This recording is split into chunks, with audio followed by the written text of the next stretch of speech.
Hello guys, কেমন আছো তোমরা সবাই? আজকে কিন্তু একটা নতুন ভিডিও নিয়ে চলে এসেছি। আর প্লিজ তোমরা ভিডিওটা ম্যানেজ করে নিও, যেহেতু আমার গলাটা অনেকটাই ভাঙা। তারপর কিন্তু এখানে রেডি হয়ে বেরিয়ে গেছি, আমরা একটা আজকে যাচ্ছি চাঁদ্দ বাড়িতে। আর এই বিল্ডিং এটা হলো কিন্তু আমাদের ত্রিপুরা ইউনিভার্সিটি। আর এই মন্দিরটা কে গেছেন অবশ্যই আমাকে বলবে তোমরা কারা কারা এসেছো। তারপর কিন্তু এখানে দেখতে দেখতে কিন্তু আমরা পৌঁছে গেছি। আর এখানে পৌঁছে কিন্তু আমি এক গ্লাস আখের রস খেয়ে নিয়েছি।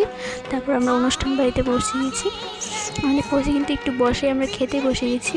আর আমি বেশি কিছু গেলে অনুষ্ঠান বাড়িতে গেলে খেতে পারি না, যেগুলি খেয়েছি সেগুলি স্কিপ নিয়েছি, তোমাদের সাথে শেয়ার করেছি। এখানে কিন্তু সব খেয়ে টেয়ে আমরা ঘুরতে বেরিয়ে গেছি, আমি ভাই দিদি মাসি সবাই মিলে।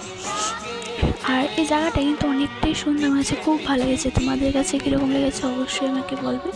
আর এই ভিডিওটা কীরকম লেগেছে বলবে, যদি ভালো লাগে একটা লাইক করে দিও। বাই, আর পরের ভিডিওতে দেখা হচ্ছে।